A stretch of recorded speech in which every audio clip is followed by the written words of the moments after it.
பழத்தோட்ட ஊழியங்கள் கர்த்தரருளின ஊழியங்கள் பழத்தோட்ட ஊழியங்கள் கர்த்தரருளின ஊழியங்கள் அவரில் நிலைத்திருந்து கனி கொடுப்போம் கர்த்தர் வாய்க்க செய்வார் அவரில் நிலைத்திருந்து கனி கொடுப்போம் கர்த்தர் வாய்க்க செய்வார் துதி உமக்கே துதி உமக்கே துதி உமக்கே என்றுமே என்றும் துதி உமக்கே துதி உமக்கே துதி உமக்கே என்றுமே என்றும் துதி உமக்கே என்றுமே என்றும் துதி உமக்கே என்றுமே.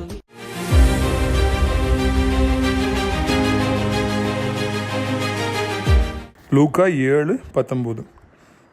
நீங்கள் இயேசுவிடத்தில் போய் வருகிறவர் நீதானா அல்லது வேறொருவர் காத்திருக்க வேண்டுமா என்று கேளுங்கள் என்று சொல்லி அனுப்பினார். மிக பரிதாபமான நிலைமையில் யோவான் ஸ்நானகன் எனப்பட்ட அந்த ஊழியக்காரன் இருப்பதை பார்க்கிறோம்.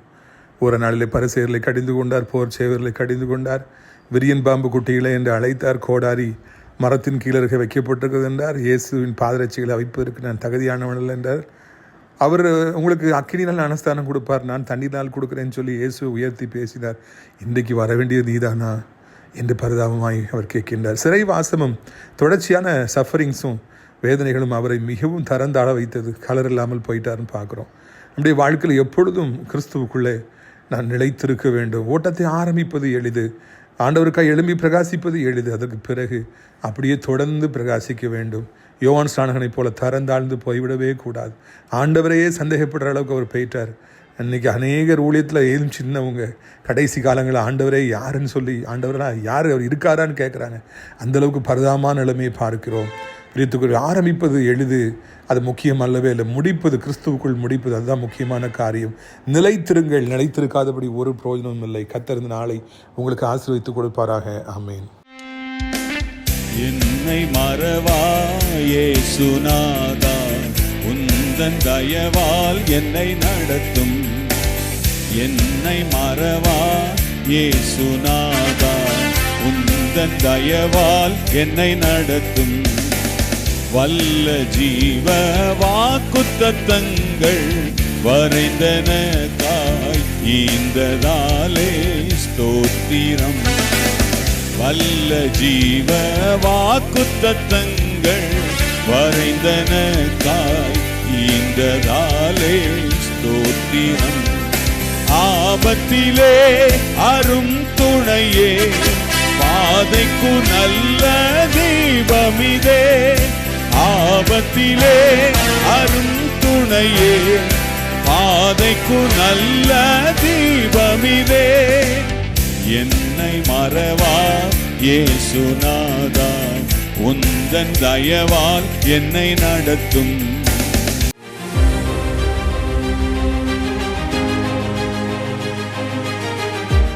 சிறியவனை பொழுதிலிருந்தும் எளியவனை குப்பையிலிருந்தும் எடுத்து உயர்த்தி ராஜாக்களோடும் பிரபுக்களோடும் வந்திருக்க செய்கிற அருமை ஆண்டவர் இயேசு கிறிஸ்துவின் இனிதான நாமத்தினாலே இந்த சத்தத்தை கேட்கின்ற அனைத்து தேவனுடைய பிள்ளைகளுக்கும் என்னுடைய அன்பான வாழ்த்துகள். நீங்கள் கோடா கோடிய பெருகுவீர்களாக, உங்களுடைய பிள்ளைகள் கோடா கோடிய பெருகுவார்களாக என்று வாழ்த்துகிறேன்.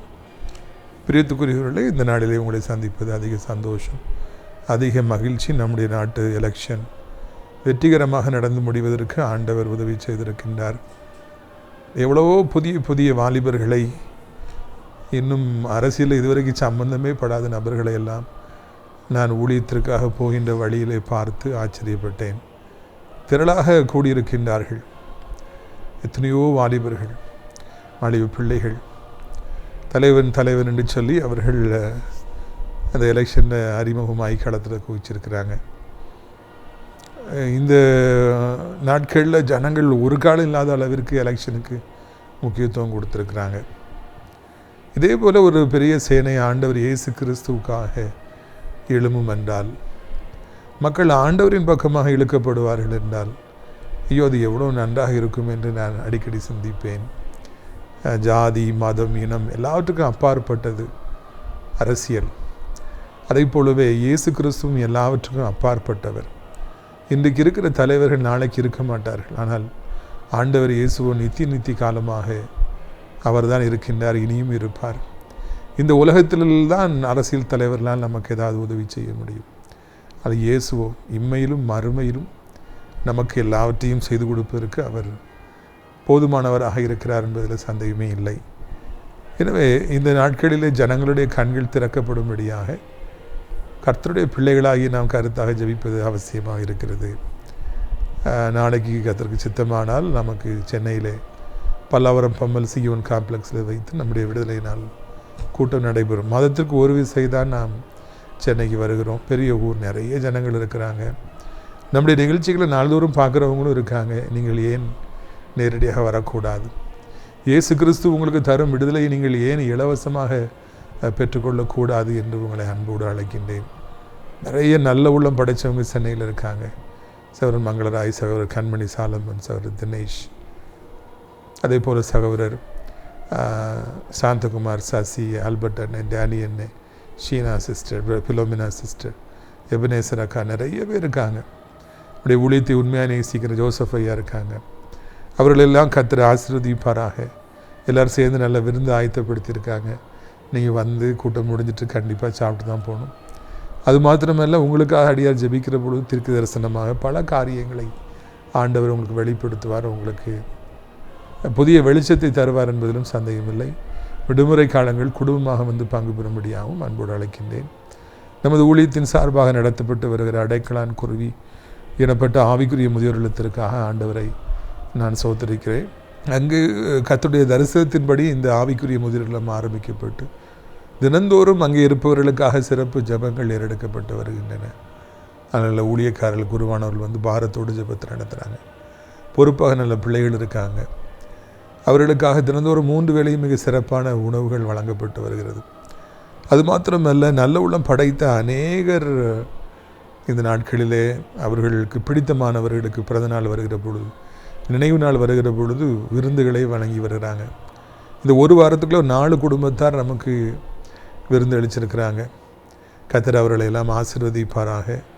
ஆழ்வாத்து நகரியை சார்ந்த சகோதரி பாத்திமாவுடைய மாமன் மாமி நினைவாய் கொடுத்தாங்க. அடுத்தாப்பில் 2 குடும்பத்தார் யாருன்னு எனக்கு தெரியல. அவங்க வந்து எலிசபெத் அக்கா, சர்ச்சில் பிரதருடைய அவங்க மூலமாக வந்து சாப்பாடு கொடுத்தாங்க. ஒரு திருமண வீட்டிலேருந்து ஏராளமான சிக்கன் மற்றும் பாயாசம், சாம்பார் கூட்டு கொடுத்துட்டு போனாங்க இட்டமொழியிலிருந்து. அவர்களெல்லாம் கர்த்தர் ஆசீர்வதிப்பாராக. வருகிற வாரம் புதன்கிழமை கர்த்தர் சித்தமானால் நமது ஊழியத்தில் பல வருடங்களாக இருக்கிற குண்டல் சந்திராமா காசி ஐயாவுடைய மகன் ஹெரால்டு, அவர்களுக்கு திருவண்ணாமலையிலே வைத்து திருமணம் நடைபெற இருக்கிறது. அதற்காகவும் நீங்கள் ஜெபித்துக் கொள்ள வேண்டும் என்று அழைக்கின்றேன்.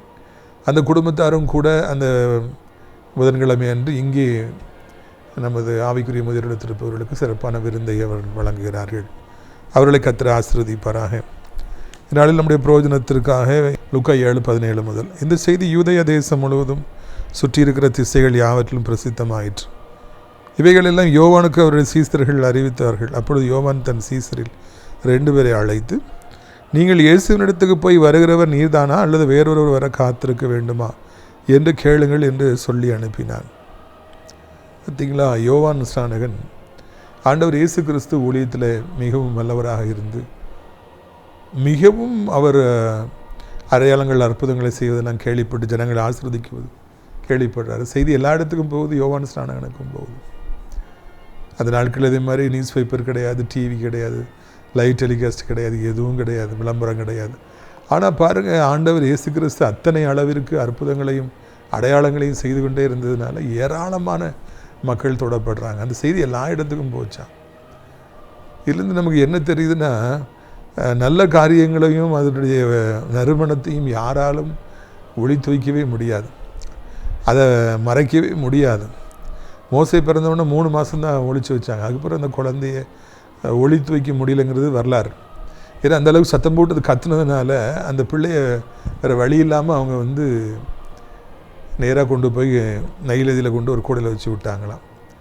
இதை போலத்தான் நீங்களும் கூட நல்ல காரியங்களை செய்கின்ற பொழுது, வாலிப பிள்ளைகளே, வாலிப தம்பிமார்களே, நீங்களும் கூட ஒரு பரிசுத்தமான வாழ்க்கையை வாழுகிற பொழுது, நீங்கள் இயேசுக்காக சின்ன வயதிலேயே ஊழியங்களிலே ஈடுபடுகிற பொழுது, கேர்சல் நடத்தும் பொழுது, கூட இருப்பவர்களுக்கு கிறிஸ்துவை குறித்து அறிமுகப்படுத்துகிற பொழுது, அநேகருக்கு உதவி செய்கிற பொழுது நீங்கள் எந்த விளம்பரம் உங்களுக்கு வேண்டாம்.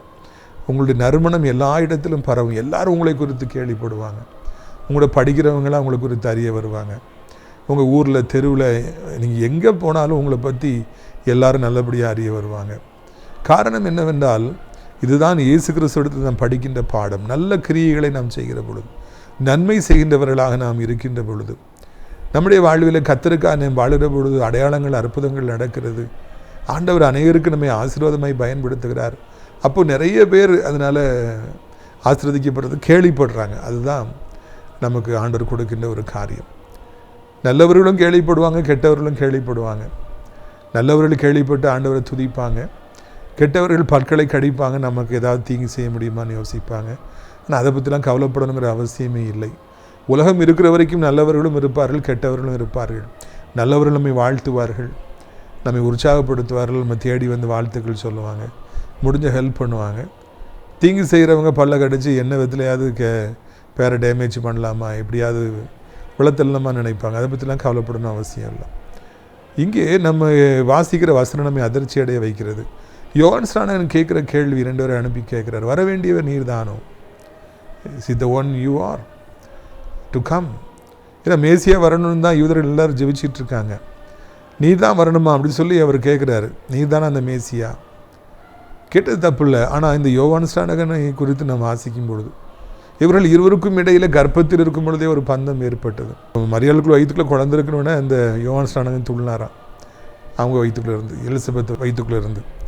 பிறகு கூட பார்ப்பீர் என்றால் அவர்கள் வளர்ந்து யோவான் ஸ்நானகன் ஊழியத்தில் பிரபலமாகி இயேசு கிறிஸ்து லைனில் நின்று ஞானஸ்தானம் எடுக்க வரும்பொழுது, நீர் என்ற ஞானஸ்தானம் எடுக்கலாமா, நான் தான் உமக்கு கொடுக்கணும்னு சொல்லி அவரை தடுக்க, எல்லா நீதி நிறைவேற இடங்கூடன்னு சொல்லி ஆண்டவர் அவருக்கு முன்பு முழங்கால் படியிட்டு, ஆண்டவர் ஞானஸ்தானம் எடுக்க வானத்திலிருந்து புறாவை போல பரிசுத்தாவின் இறங்க, இவர் என்னுடைய நேசகுமாரன், இவரிடத்தில் நான் பிரியமாக இருக்கிறேன், எனக்கு செவி கொடுங்கள், பரலோகத்திலிருந்து பிதா சத்தம் கொடுக்க, இதெல்லாம் அறிந்த அந்த யோவான் ஸ்நானகன் இன்றைக்கு கேட்கின்றார், வர வேண்டியவர் நீர் தானா?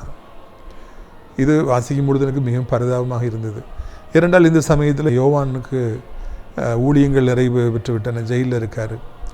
மங்கி எரிகிற திரியாக அவர் இருக்கின்றார். கடைசி காலங்கள், அந்திம காலங்கள், அவருக்கு தரிசனம் குறைந்து விட்டதா, அவருடைய ஆவிக்குரிய வாழ்க்கையின் தரம் குறைந்து விட்டதா என்னெல்லாம் நாம் சிந்திக்க வேண்டியிருக்குது. ஏன்னா இயேசு கிறிஸ்து யாருன்னு கண்ணால் பார்த்த அந்த யோவான் ஸ்நானகன், இயேசு கிறிஸ்துவை குறித்து சாட்சி கொடுத்த அந்த யோவான் ஸ்நானகன், ஆண்டவருக்காக பாதையை செவைப்படுத்துவதற்காகவே இந்த பூமியில் பிறந்த அந்த யோவான் ஸ்நானகன், ஆண்டவருக்காகவே எல்லாத்தையும் ஆயத்தப்படுத்தினார். வனாந்திரத்தில் நான் இருக்கிறேன், நான் பின்னால் அவருடைய பாதரட்சையின் வாரக்கூட அவுக்கிறதுக்கு நான் பாத்திரன் அல்ல, நான் உங்களுக்கு தண்ணீரில் ஞானஸ்தானம் கொடுக்கேன், அவர் ஆவியில் ஞானஸ்தானம் அக்கினியில் கொடுப்பார்லாம் சொன்னவர், இப்பொழுது வர வேண்டியவர் நீர்தானா என்று கேட்கிறார் என்றால், அவருடைய ஆவிக்குரிய வாழ்க்கையில் எவ்வளவு அவர் தரந்தாழ்ந்து போய்விட்டார் என்று நான் காண்கிறோம்.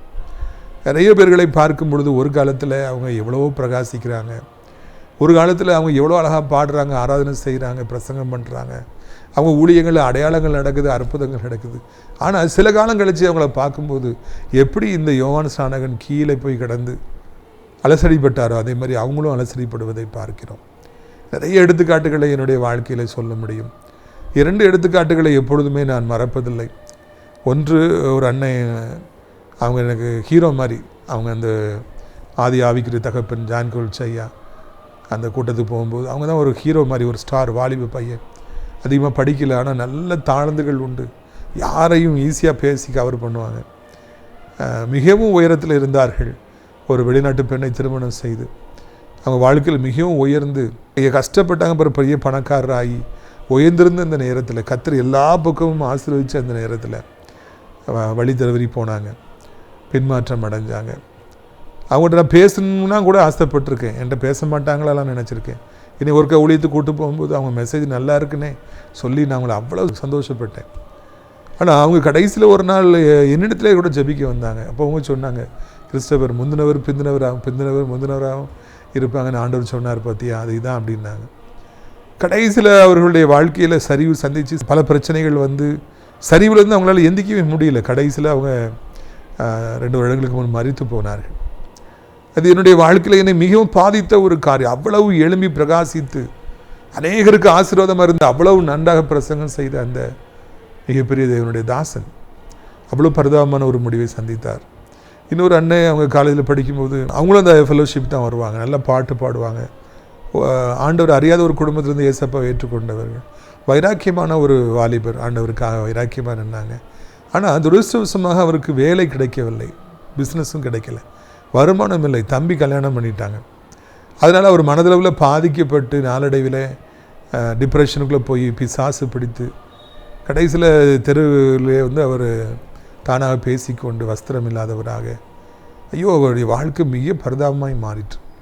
வஸ்திரமே போட மாட்டாங்க, தன்னால் பேசுவாங்க, சவுண்டே வேறு மாதிரி பேய் சத்த மாதிரி ஆகிப்போச்சு. அவர்களும் மரித்து போனார்கள். ஆனால் அவங்க ஆரம்பம்லாம் பார்த்தீங்கன்னா பயங்கரமாக இருந்தது. நான் சின்ன வயதில் அவங்கள பார்த்து ஆச்சரியப்பட்டிருக்கிறேன். நாமளும் இப்படி இருக்கணும், இப்படி மாறணும்னு அவங்களெலாம் பார்த்து என்னை நானே உற்சாகப்படுத்திருக்கிறேன். ஆனால் ஏனோ சில காரணங்களால் அவங்க அந்த ஸ்டாண்டர்டை அவங்களால அப்படி கொண்டு போக முடியல. கிறிஸ்துக்குள்ளே இருந்த அந்த ஐக்கியத்தை அப்படியே அவங்களால மெயின்டைன் பண்ண முடியல. ஏற்றத்தாழ்வுகள் வந்தது, அவர்கள் விழுந்து போனார்கள். உயர்வு வந்த உடனே அதை ஹேண்டில் பண்ண முடியல. ஏழையாக இருக்கும்போது கற்றுட்டு இருந்தார், கண்ணீர் வெடிச்சார், ஜெபிச்சார். ஆனால் ஆண்டவர் ஆசீர்வதிச்ச உடனே அந்த செல்வ மயக்கம் அவரை அந்த கெட்டகுமாரனை போல மாற்றி தூரமாய் கொண்டு போய் அழித்து விட்டது. இங்கே இவருக்கு ஒன்றுமே கிடைக்கல, பாடு கஷ்டம் நெருக்கம், அதை அவரால் ஹேண்டில் பண்ண முடியல. தூக்கி விடுறதுக்கு ஆள் இல்லை, அதனால் அவங்க அப்படி மறித்து போனாங்க. பிரியத்துக்குரியவரில் எத்தனையோ பேர்கள் ஆரம்பத்தை நல்லா செய்கிறாங்க, ஆனால் முடிக்கிறது வந்து பரிதாபமாக இருக்குது.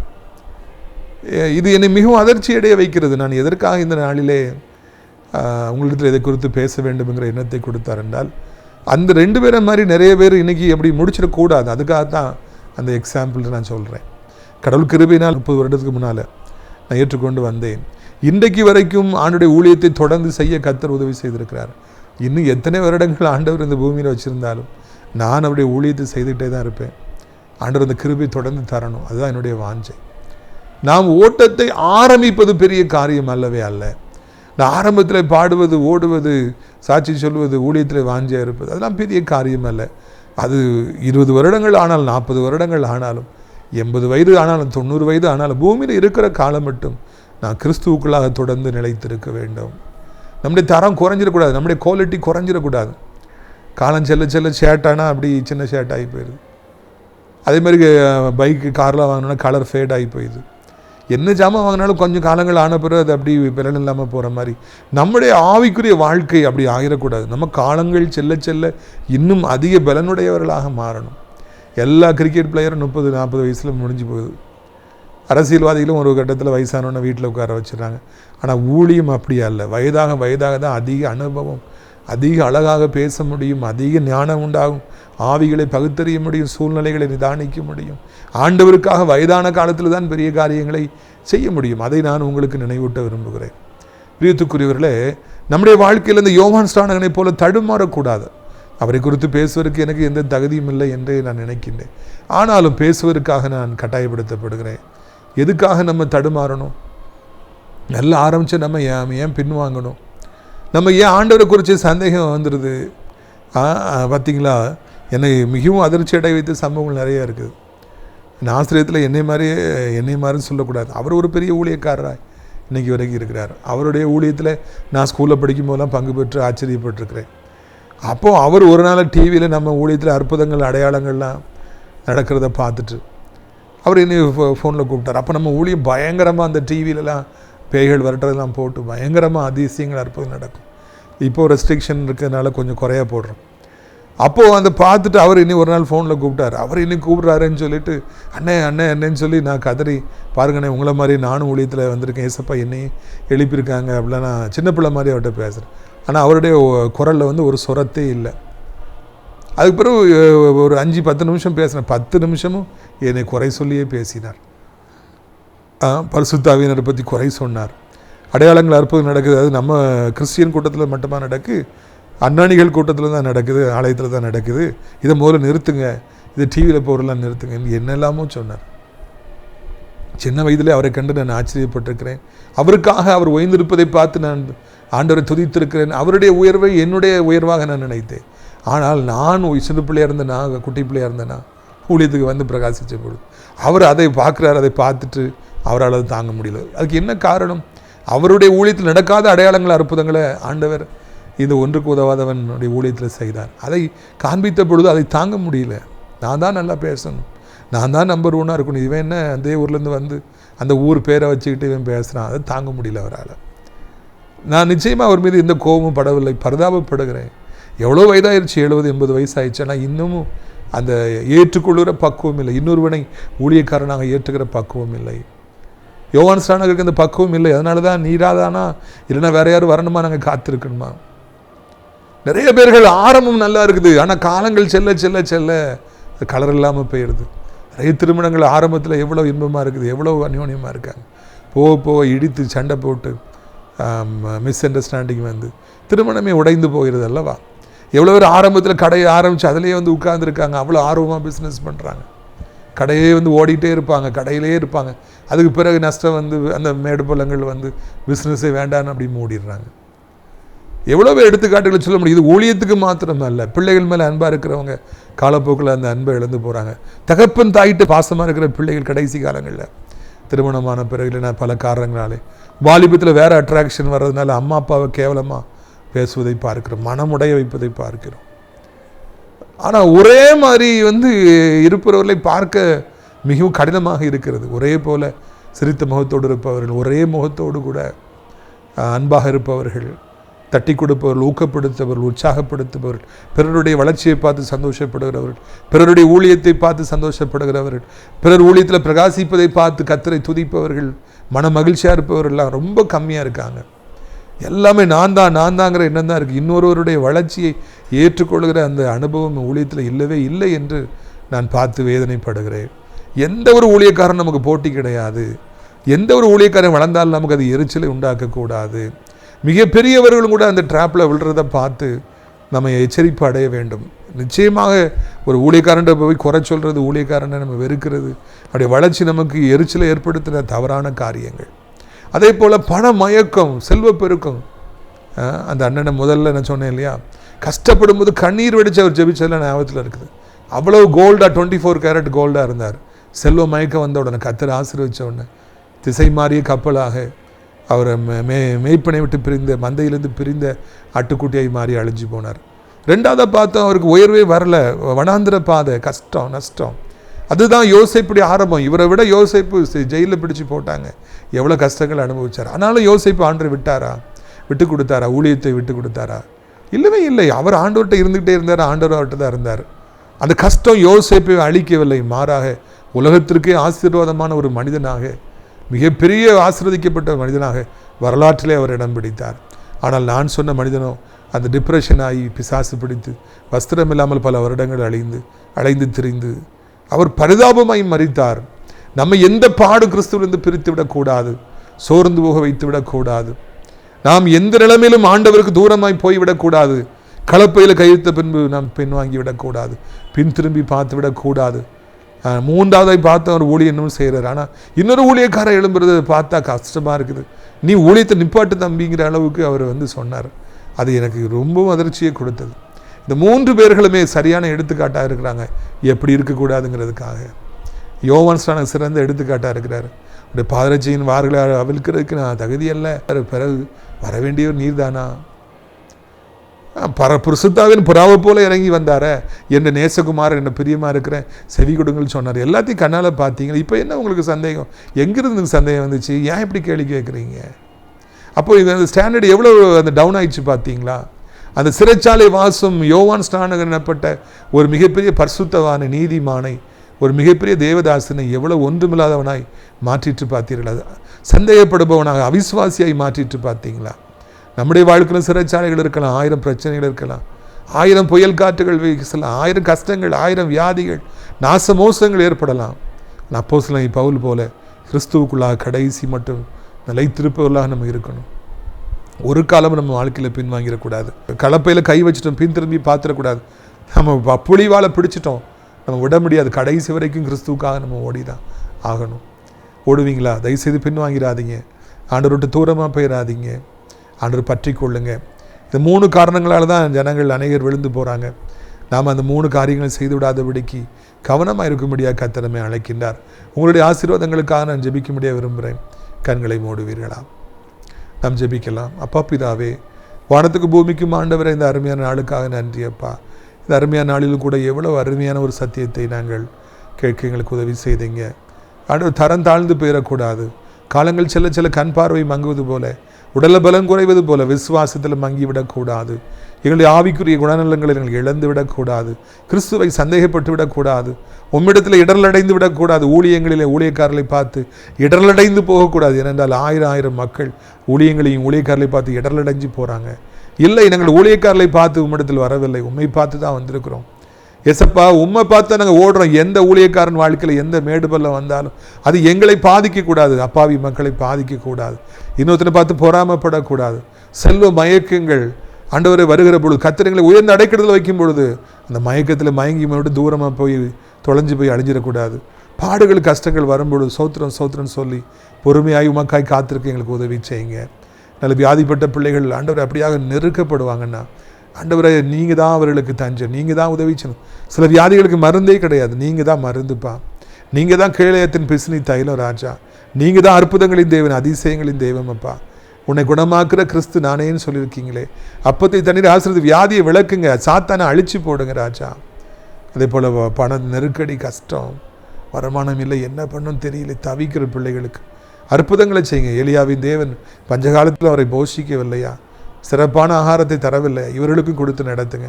வனாந்திரம் போதும், காத்திருத்தல் போதும், அலைச்சல்கள் போதும், வெறுமை, ஏமாற்றங்கள், அவமானங்கள் போதும். இன்ப காணானுக்குள்ளே பிரவேசிக்க பாலும் தேனும் ஓடுகிற நாட்களை நாங்கள் கண்டுபிடிக்க உதவி செய்யுங்க. உங்களுடைய பிள்ளைகள், முக்கியமாக உங்களுடைய பிள்ளைகள், உண்மை தேடுகிற பிள்ளைகள், குடும்ப ஜெபம் பண்ணுற பிள்ளைங்க, ஊழியக்காரங்களை நேசிக்கிறவங்க, தாங்குறவங்க, ஒவ்வொருவரையும் ஆசீர்வதிங்க. ஆசிரியர் திராட்சை பழத்தோட்ட ஊழியர்களை நேசிக்கிற பிள்ளைகள் ஒவ்வொருவரையும் ஆசீர்வதிங்க.